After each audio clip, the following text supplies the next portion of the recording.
Y buenas noches a todos, bienvenidos a este estudio bíblico de su iglesia El Rema.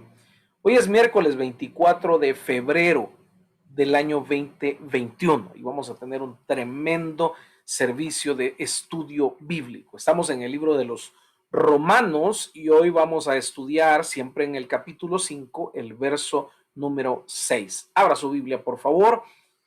Romanos capítulo 5, verso número 6, y dice de la siguiente manera: porque Cristo, cuando aún éramos débiles, a su tiempo murió por los impíos. Hay dos palabras ahí que tienen un significado muy profundo. Habla de los débiles y habla de los impíos. Vamos a tratar en estos 40 minutos, tratar de explicar acerca de este pasaje bíblico que tiene una tremenda profundidad, que no aparenta textualmente, pero habla mucho acerca de la obra de Dios en la cruz. Y habla de algo con lo que comenzaron. Hermana Yesenia comenzó el servicio con esta reflexión acerca del amor. Este verso tiene que ver con el amor. Este verso es amor expresado. Este verso habla acerca del amor de Dios para sus hijos. Este verso expresa literalmente a Dios, expresa a Cristo, expresa su obra, expresa la motivación de su corazón, expresa lo que Cristo fue, es y seguirá siendo, hizo, hace y seguirá haciendo en la vida de sus hijos. El apóstol se ha referido en los versos anteriores, también hablamos del amor como elemento sustentante de la esperanza. ¿Se acuerda que hablamos de eso? Del amor como elemento que sustenta la esperanza. Entonces, sin embargo, ese amor que procede de Dios tiene un aspecto humanamente contradictorio, un aspecto contradictorio en el efecto que produce, y que el efecto es que él ama a los pecadores que son enemigos de las malas obras. Pero escuche bien, a quien realmente amó Dios, ama y seguirá amando. Este aspecto definitivamente hace todo lo contrario del amor del hombre, porque el amor de Dios es contrario siempre al amor del hombre, como el hombre lo cree, lo concibe y como el hombre lo expresa. Dios enseña la diferencia del verdadero amor, la motivación del verdadero amor y sobre todo los hechos del verdadero amor. Y yo recuerdo que mi abuelito tenía una palabra que decía: hechos son amores. Y Cristo él es amor, pero es la expresión de amor. No es simplemente la sustancia del amor Jesucristo. Por supuesto que no. Él es la mayor expresión de amor de todos los tiempos, porque Él expresó su amor con hechos, no solamente con palabras. Entonces, si usted tiene a su pareja cerca, dígale: hechos son amores. Dígaselo ahí, hasta hechos son amores, papito, dígale. O mamayita, yo no sé cómo le dice, pajarito, delgadilla, ¿cómo le dice? Pero diga hechos. Si usted tiene a sus hijos cerca, hechos son amores. Los hechos son los que hablan, no solamente las palabras. Que mucha gente puede decirle te amo, yo daría la vida por ti y todo lo demás, pero escuche, en el momento de probar un corazón se sabe si realmente hay amor o no hay amor. La paz con Dios, la esperanza, descansa en la gracia del Señor Jesucristo. Pero oiga, la gracia no es otra cosa que el amor de Dios orientado hacia el hombre, punto. Eso es todo. Si usted quiere definir la palabra gracia, es el amor de Dios en la orientación al hombre, pero que también Dios expresa, ya que Jesús se hizo hombre y probó también ese amor hecho hombre. La Biblia le llama Emmanuel, Dios con nosotros. Entonces el creyente vive en la fe, el creyente que vive en la fe y disfruta del amor personal de Dios, ese es el creyente que puede comprobar el amor de Dios, que puede comprobar la presencia del Espíritu Santo comunicándole el amor de Dios. Y me voy a meter un poquito más si es necesario que yo le diga esto. Hace algunos días me dijo una persona, es que me siento solo. Esa fue la palabra que usó. Yo sé que tiene mucha gente a su alrededor. Y sé que tiene mucha gente que se comunica, que le apoya, que habla, que está ahí. Me dijo, es que me siento solo. ¿Sabe cuál es el problema de la soledad del cristiano? El problema de la soledad del cristiano es que no está experimentando el amor de Dios. Y no es porque Dios no se lo quiera dar.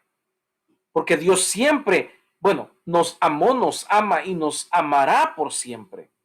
El problema es que esa experiencia del amor, esa acción, ese amor tangible, esos hechos de amor de parte de Jesucristo los experimentamos solamente por medio del acto de fe y de entrega total de nuestro corazón a Jesús.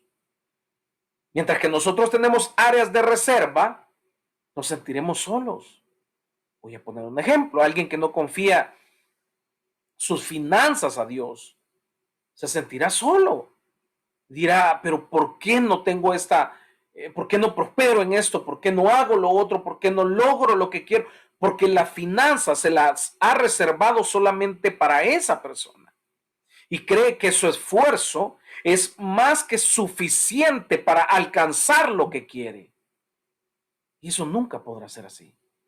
Alguien, por ejemplo, que le dañan su corazón y que le hieren el corazón y que le despedazan la vida y que no camina en fe de acuerdo a la escritura, se sentirá solo y dirá, Dios me dejó solo porque permitió que me hicieran esto. Dios me dejó, me dejó solita, ¿verdad? Porque yo, una mujer indefensa, una mujer que no puedo defenderme, Dios permitió que me pasara esto, lo otro. ¿Pero por qué? Porque esa persona no está experimentando el amor de Dios en la expresión tangible que se logra por medio del Espíritu Santo. Esa persona no experimenta, yo no sé cuántos se han sentido solos en algún área de su vida y que no avanzan y que no prosperamos muchas veces en esa área o que no logramos o que no salimos de eso y estamos en una y otra y no alcanzamos y Dios prometió y no se ve y Dios habló y no lo vemos y Dios dijo y no se cumplió y decimos, no, Dios ya me abandonó, no, Dios ya no cumplió su promesa, no, la palabra de Dios no es cierta. ¿Por qué? Porque hay un estado de soledad en ese momento.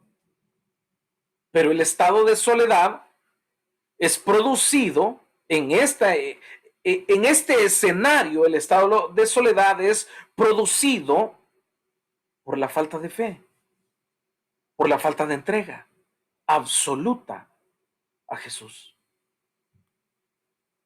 Así es que de ahora en adelante, cuando usted y yo nos sintamos solos, es necesario ir a la cruz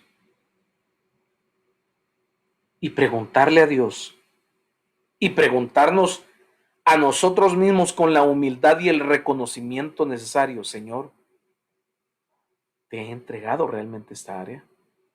¿Por qué me siento solo en esta área?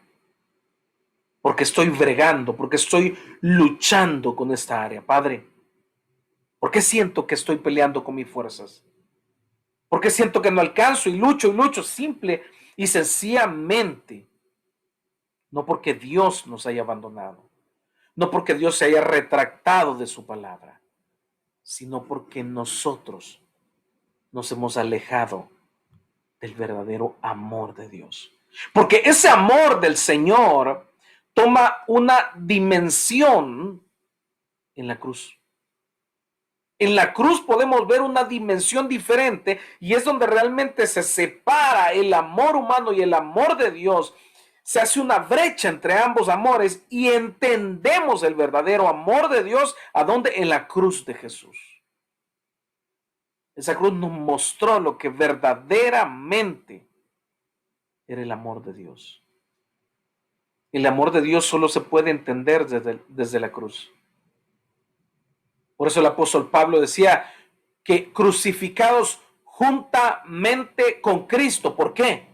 Hermanos, porque nosotros podemos ver las cosas desde la perspectiva en que estamos viviendo.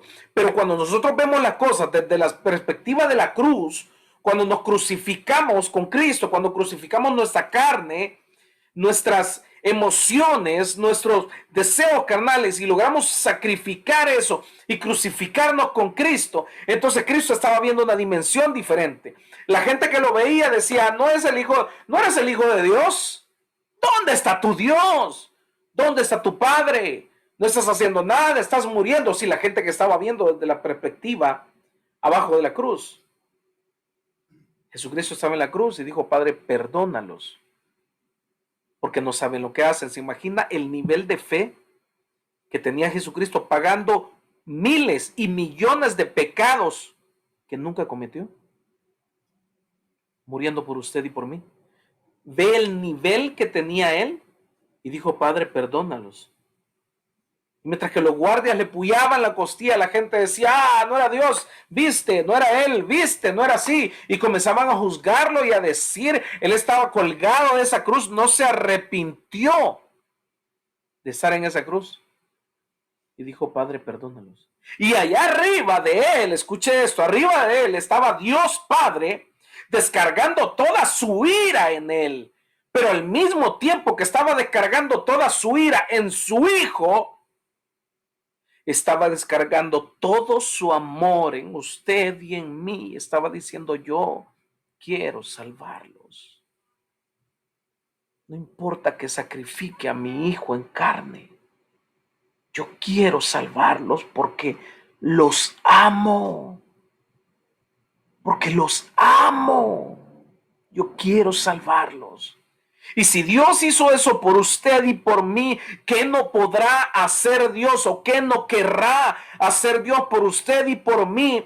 Y hay un tiempo de reserva, de estancamiento, de no crecimiento, de no lograr cosas. ¿Por qué? Porque nos ha faltado la fe en Jesucristo. No es porque Dios no esté dispuesto, no es porque Cristo no quiera bendecirnos, no es porque el Espíritu Santo no quiera hacer obra, es porque nosotros hemos sido hallados faltos de fe en esas áreas y no hemos entregado al Señor y no hemos dado toda nuestra vida por completo y no hemos experimentado ese amor grande y sublime del Padre diciendo, quiero salvarte, te amo, mi hijo Jesús está sufriendo, está sangrando, está muriendo, pero tú estás siendo salvo. Él está abriendo la brecha para que tú seas salvo, sí, tú pecador, que seas salvo. El verso dice, aún éramos débiles, a su tiempo murió por los impíos. Oiga, el Dios de los cielos estaba haciendo morir a su hijo y sufrir a su hijo por los débiles y por los impíos, que eran ustedes y yo.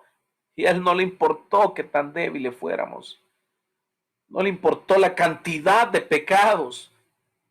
No le importó absolutamente nada, sino que el amor de Dios estaba expresado en sangre y en sufrimiento, pero en regocijo en los cielos, porque solo era cuestión de tiempo en que el Evangelio llegara a nosotros y la gracia fuera derramada en nuestras vidas para ser salvos.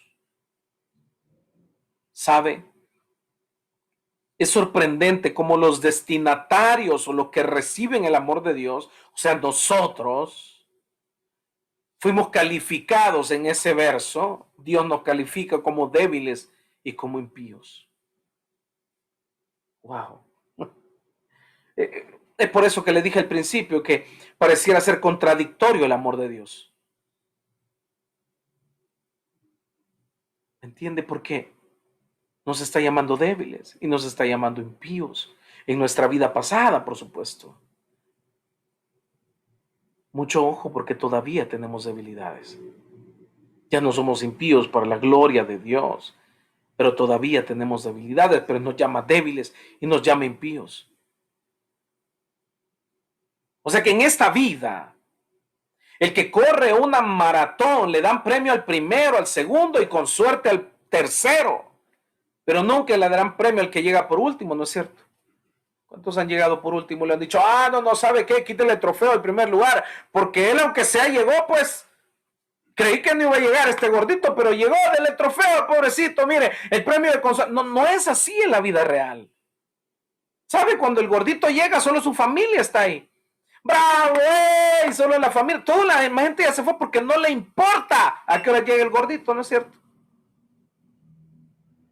A veces hasta la familia se va, no, ya no vino, vamos, hay que se vaya corriendo para la casa. Hay mucho, pero sabe Dios, está sentado ahí diciendo, sigue, inténtalo, camina.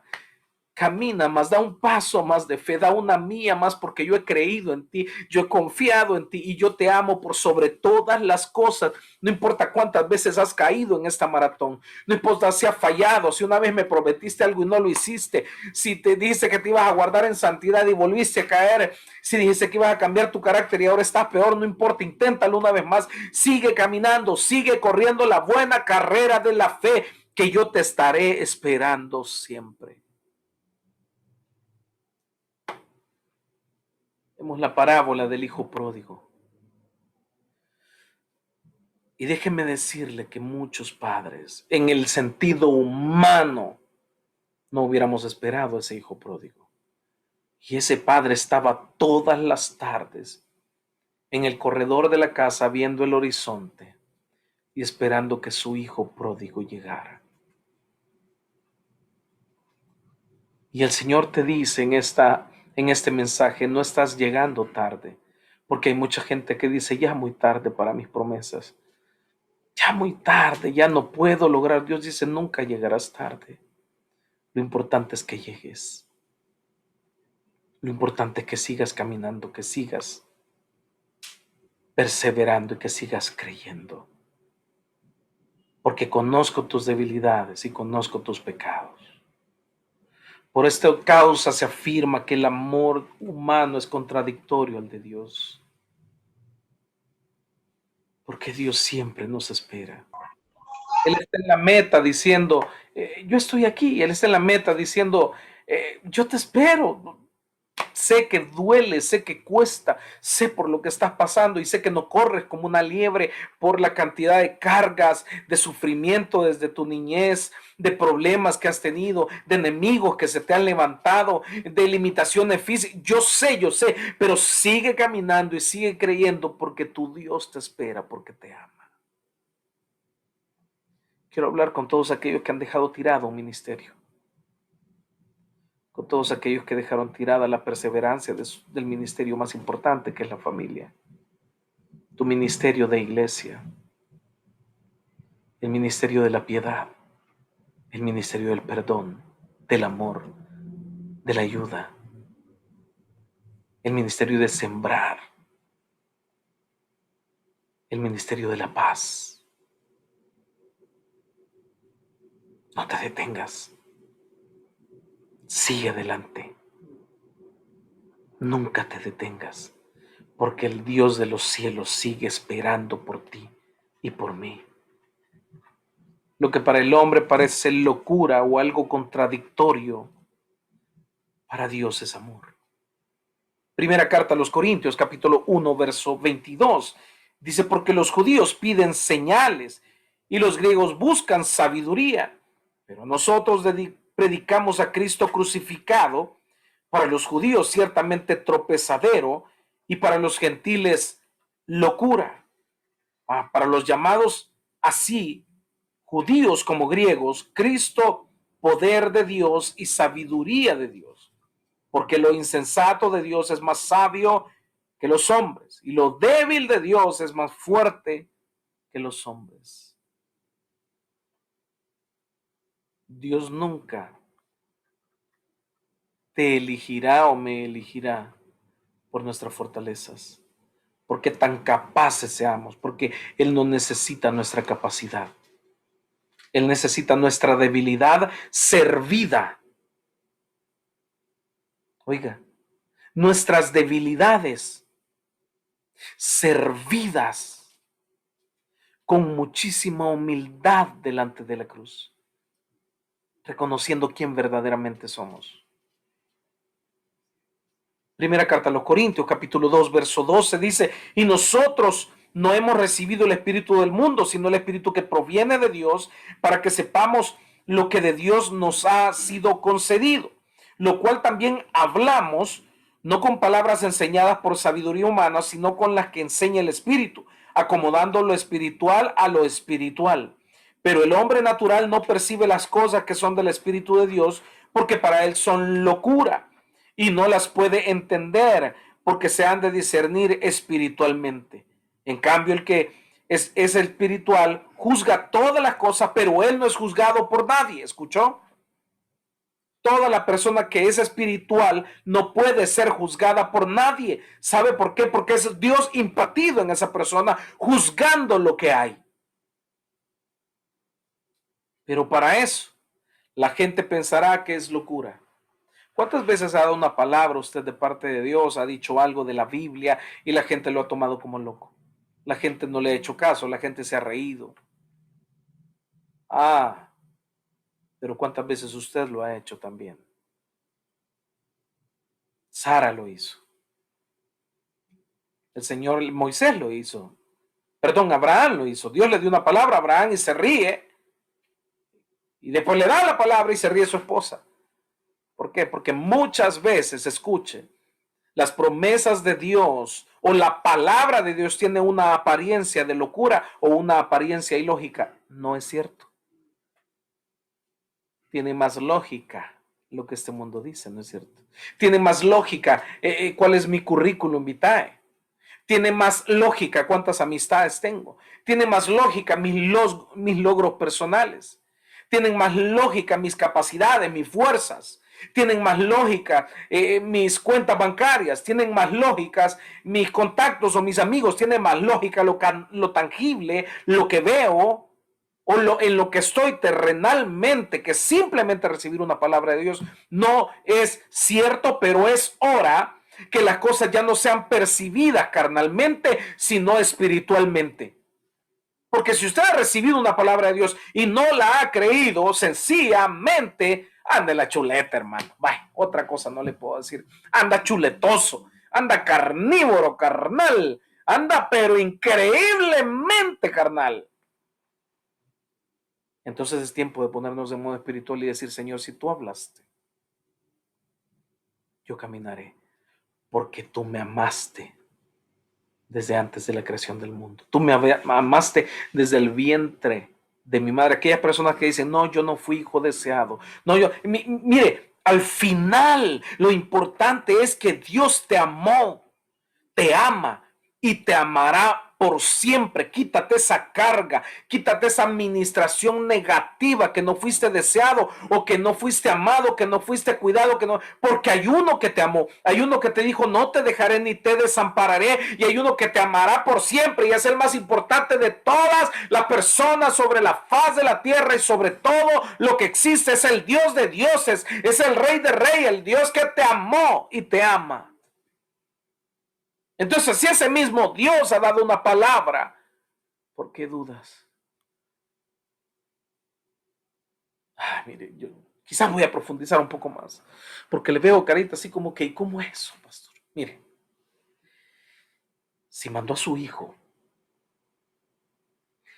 póngale un valor a la sangre de Cristo, la que quiera, un valor, ¿sí?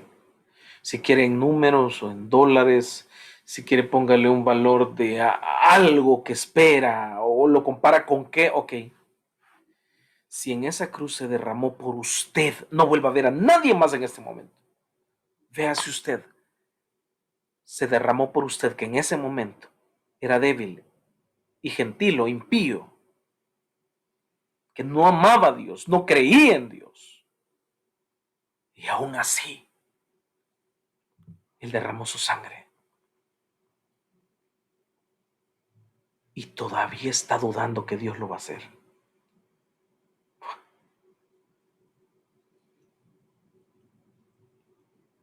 Tremenda la chuleta. Y todavía está en esa depresión profunda. Qué tremenda es la carne, ¿verdad, hermano? Qué tremenda es la conciencia humana o la humanidad. Que le damos tanto volumen a la humanidad. Que le creemos más lo que vemos, lo que sentimos, que la misma palabra de un Dios vivo que derramó la sangre por usted y por mí. sangre derramó. Podría valer trillones y trillones y trillones de dólares la sangre de Jesús. Mire, con que un día de estos estaba viendo, perdón, pero estaba viendo yo que allá por Roma, por no sé dónde, habían guardado, ni le digo que habían guardado de un no sé qué, de una persona, habían guardado una parte de su cuerpo que decían que era la parte, y la gente llegaba y abrazaba el pedazo de volado que había ahí, y si una cosa, ¿cuánto podrá valer la sangre de Cristo? Eso es lo que vale usted para Él. Eso es lo que valgo yo para Él. Y todavía está dudando que va a tener los 2.86 para el recibo de la luz. Del agua, perdón, que Él me para. Ay, Cristo, ¿por qué?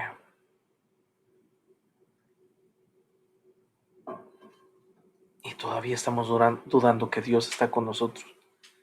Si es un Dios creativo, si es un Dios sobrenatural, que es un Dios que todo lo hace y todo lo ha hecho.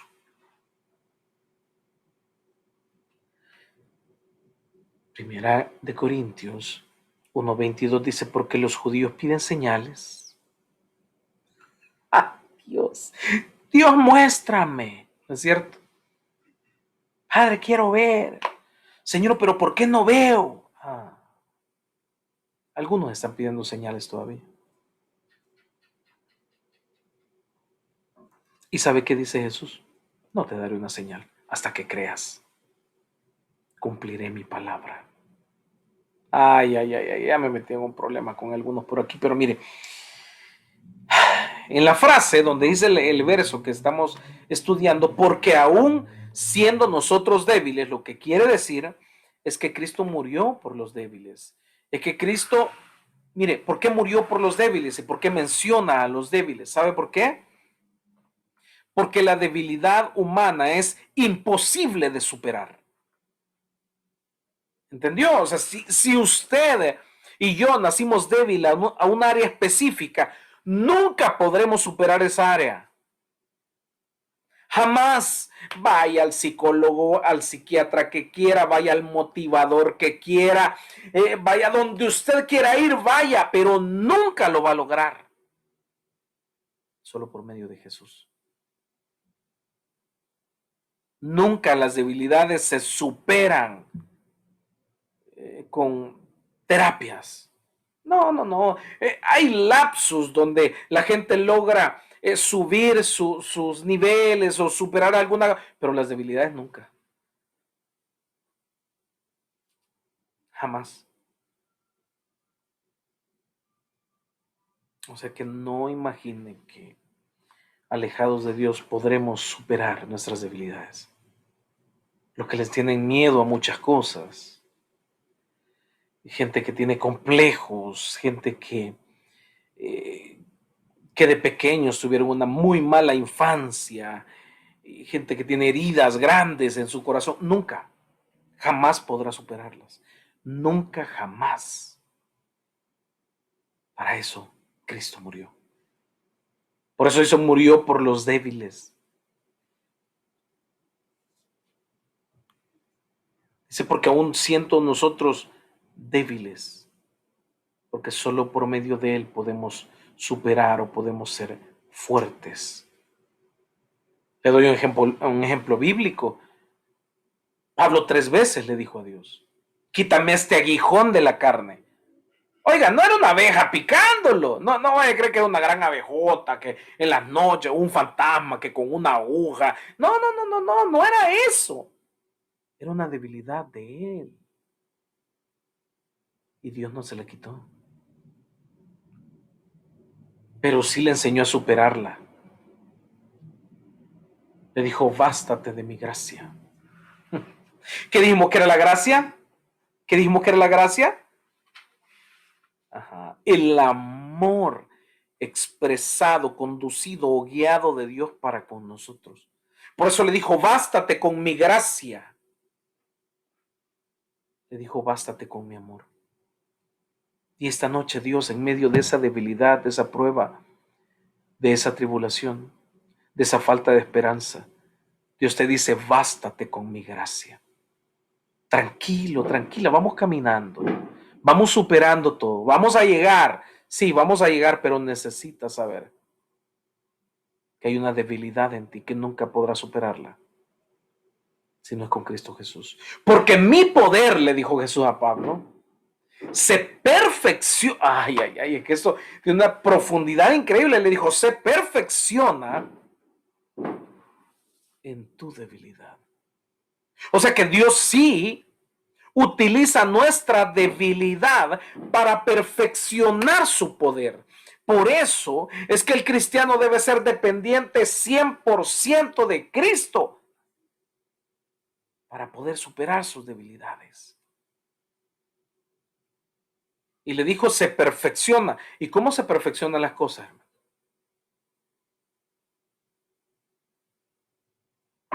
Hay un dicho que por ahí, la práctica hace ¿a quién? Al maestro.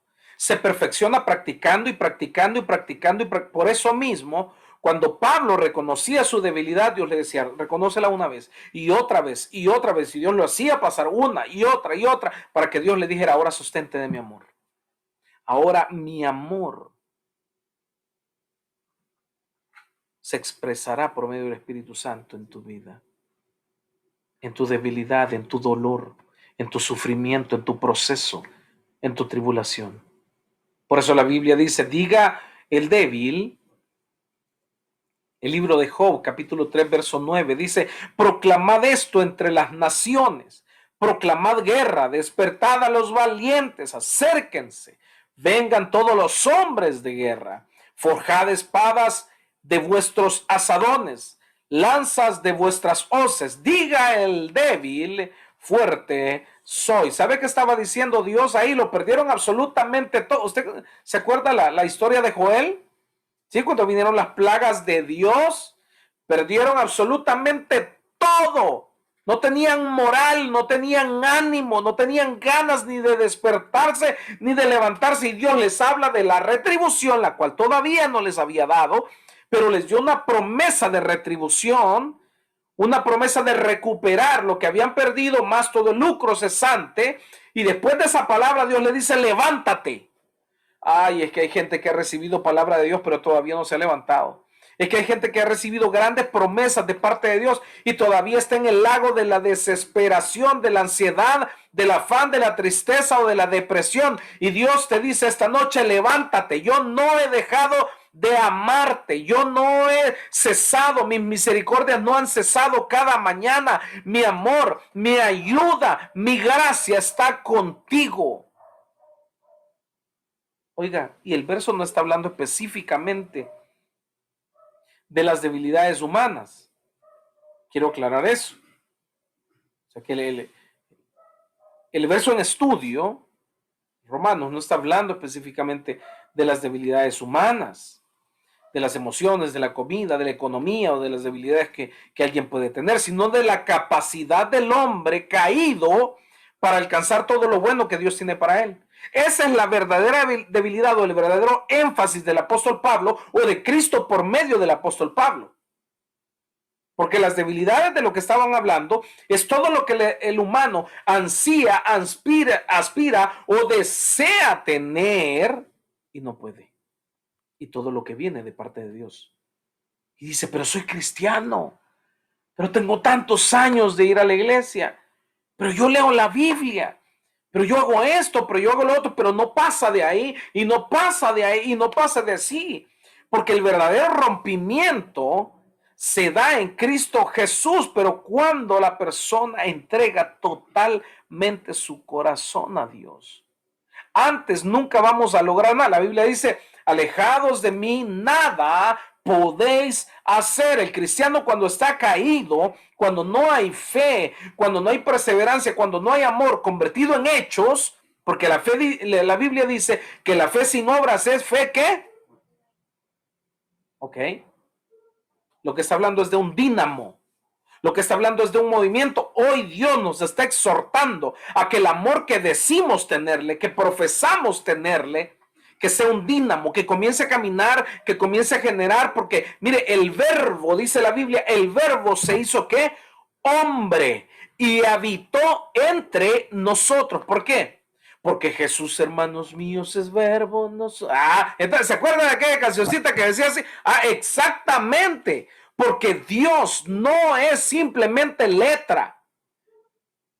Si no es un rema, no es un logos solamente, sino que Dios es acción. Y yo quiero animarte esta noche a que si tienes un ministerio que está trabado, a que si tienes promesas estancadas, a que si hay palabras sin cumplimiento, comiences a caminar en la fe del Señor Jesús, buscando a Dios por sobre todas las cosas, amando a Dios por sobre todas las cosas y obedeciendo a Dios, que es el verdadero dínamo de la fe y de la esperanza, obedeciendo toda palabra que salga de la boca de Dios, y eso va a dinamizar todas las promesas y palabras de Dios. Y entonces, y solo entonces podrás alcanzar, no humanamente, sino en el nivel espiritual, todas las promesas y lo bueno que Dios tiene para tu vida. Antes de eso no recibirás absolutamente nada, porque Dios es amor y necesita dinamizar su amor en ti y en mí. Y todo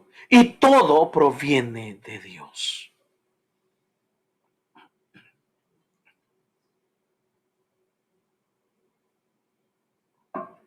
Lo que debemos entender, que humanamente nunca podremos salir de un pecado, de una adicción, de los problemas, de las situaciones de la vida, de las tribulaciones, humanamente nunca. Lo que debemos entender, que ningún humano puede ser salvo por sus propios méritos, que nadie puede alcanzar las promesas y las palabras de Dios, una verdadera relación con Dios, actuando humanamente, sino solamente por medio de Cristo Jesús. Oiga, estar sin Cristo es un estado de gravedad para el cristiano. Porque la Biblia dice en Romanos capítulo 3, verso 10, dice, como está escrito, no hay justo ni uno. O sea que nuestro estado carnal, chuletazo, estamos perdidos. Totalmente perdidos. Y sabe que esta debilidad del ser humano proviene de la impiedad. Porque los destinatarios del amor, nosotros, los destinatarios del amor, somos responsables directos de la crucifixión de Cristo, del derramamiento de sangre y de la muerte del Señor Jesús. ¿Por qué? Porque Él nos sustituyó como impíos. Él nos sustituyó como pecado. Él se colgó de esa cruz por nuestra responsabilidad y nuestro pecado. Es decir, que no solamente hay debilidad, sino hay culpabilidad. Y lo he dicho en servicios anteriores, que dice, ay, mire, es que caí del evangelio, no sé qué pasó, me ante pícaro, eso es mentira, que cayó, ya andaba rebotando y revolcándose y dándose, y ya después, ay, caí, no me venga con eso, hermano. Si usted sabía cuál era su debilidad y a la debilidad le sumamos el pecado, la culpa, entonces, hermano, por Dios santo. Pero bueno, ese es otro tema. Termino, voy terminando, 4 minutos, cuéntelos en el reloj de Dios. El amor no solo tiene que ver con los impíos y los débiles, sino también, dice el verso, a su tiempo. ¿Usted tiene el verso ahí? Dice a su tiempo. Vamos a leer para que no vea que yo me lo invento. Dice, cuando aún éramos débiles, a su tiempo murió por los impíos. A su tiempo. Mire,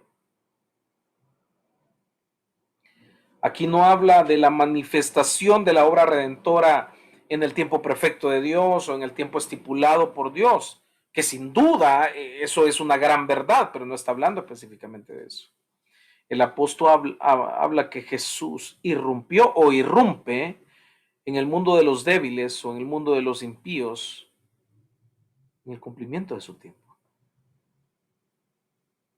Entonces, debemos de dejar que Dios irrumpa en nuestros tiempos. Debemos de dejar que Dios tome el control de nuestros tiempos. Debemos dejar que el Dios tiempo, porque el tiempo es Él, como el amor es Él. ¿Cuántos sabían eso? Él es el amor y Él es el tiempo también. Debemos dejar que eso corra de acuerdo a la gracia y la voluntad de Dios. Gálatas 4:4 dice, pero cuando vino el cumplimiento del tiempo, Dios envió a su Hijo nacido de mujer y nacido bajo la ley, para que redimiese a los que estaban bajo la ley, a fin de que recibiésemos la adopción de hijos. Y por cuando sois hijos, Dios envió a vuestros corazones el tiempo, el espíritu de su Hijo, el cual clama, Abba, Padre. Así que ya no eres esclavo, sino hijo, y si hijo también heredero de Dios por medio de Cristo. Muchos dicen, soy hijo de Dios, soy heredero de Dios, pero todavía no han dejado que Dios tome el control del tiempo. ¿Cuánto queremos todo por allá? Levante su mano. No, pastor, yo en el tiempo. Yo en el tiempo, cuando Dios diga, y ahí chillando todas las noches, Padre, ¿por qué todavía? No, mire. Es importante que aprendamos a entregarle a Dios y que Dios tome el control absoluto, sin quererlo manipular, torcer el brazo u obligarlo a nuestros tiempos. El tiempo de Dios es perfecto. La hora redentora de Dios es perfecta. Y dice algo bien lindo, dice, para que redimiese los que estaban bajo la ley, a fin que recibiéramos el espíritu de adopción. ¿Sabe qué está hablando ahí? Que cuando nosotros muchas veces tenemos que ser provocadores del tiempo de Dios, entregando 100% nuestra vida a Él, en ese preciso momento viene la libertad para los hijos. Y ya no somos esclavos, ni de nuestro tiempo, ni de nuestras condiciones, ni de nuestras emociones que provocan temor y frustración, sino nos volvemos esclavos de la voluntad y de los tiempos de Dios. Y la voluntad de Dios es buena, es agradable y es perfecta. Termino. Usa una palabra, dice aún. ¿Sí? Lea el verso, por favor. Dice aún. Me están sacando la banderita, dice que ya se me terminó el tiempo, pero solo quiero explicarle esto rápido, si usted me lo permite. Amén. Sí, amén. Vaya. Dice aún. Esta palabra tiene mucho que ver con lo que Dios quiere decir en este verso específico. Dice, cuando aún éramos débiles. Eso quiere decir que Dios nos amó desde siempre y nos sigue amando siempre. Si hay un área que no ha sido restaurada, si hay un pecado que no ha sido restaurado, Dios nos ama. Claro, la motivación, la intención de Dios es que lo restauremos. Pero no por eso no dejemos que Satanás nos discrimine, nos señale, nos diga, ya no tienes derecho a las promesas, ya no eres hijo de Dios, ya no vives en gracia. No dejemos de que Él nos señale absolutamente nada. Porque Dios nos ama tal como somos. Y nos quiere llevar, por supuesto, a la santificación, a su voluntad, a un caminar en fe y a una vida perfecta en Él. Pero nunca nos saca del plan porque le fallemos. Eso es gracia. Eso es amor. Dios nos ama desde siempre y nos amó desde siempre, aun cuando estábamos inmersos en delitos y en pecados, aun cuando le fallamos, aun cuando le dimos la espalda, aun cuando hemos perdido la fe muchas veces, aun cuando hemos dejado de orar por una promesa, aun cuando hemos dejado de congregarnos muchas veces, aun cuando hemos dejado de leer Biblia, aun cuando ya no le hemos creído, aun cuando vivimos en tristezas, en depresiones. Aún, ¿por qué? Porque su amor es incondicional. Pero el amor de Dios no se expresa con palabras. Por eso es contrario al amor humano. El amor de Dios se expresa con hechos. Estamos aquí en este servicio esta noche por su gracia. ¿Qué quiere decir? Su amor expresado en nosotros. Hemos comido hoy por su gracia. Estamos respirando por su gracia. y pecó, hermano. Y yo le veo la carita a algunos aquí que pecaron más de la cuota, porque hay algunos que ya tienen su cuota de pecadito diario, pero otros ya se pasaron la barrilada, se echaron encima, pero mire, Dios es amor. Y aquí nos tiene y sabe qué nos está diciendo. Te estoy dando un chance. Estoy en ese corredor como el padre del hijo pródigo, esperando que te arrepientas. No me gusta cómo vas, no me gusta cómo caminas, no me gusta cómo hablas, no me gusta cómo actúas, pero sigo esperando en ti. Que vengas a la cruz y que te arrepientas. Y que sepas que te amo y que no deje de amarte cuando fallaste. Nunca te he dejado de amar. Aunque el hombre o la mujer te dejó de amar, Dios nunca te dejará de amar. Y lo expresó de la manera más sutil. Mire, Dios expresó el mejor poema o la mejor ponencia de amor de todos los tiempos. Enviar a su Hijo a morir por ti y por mí.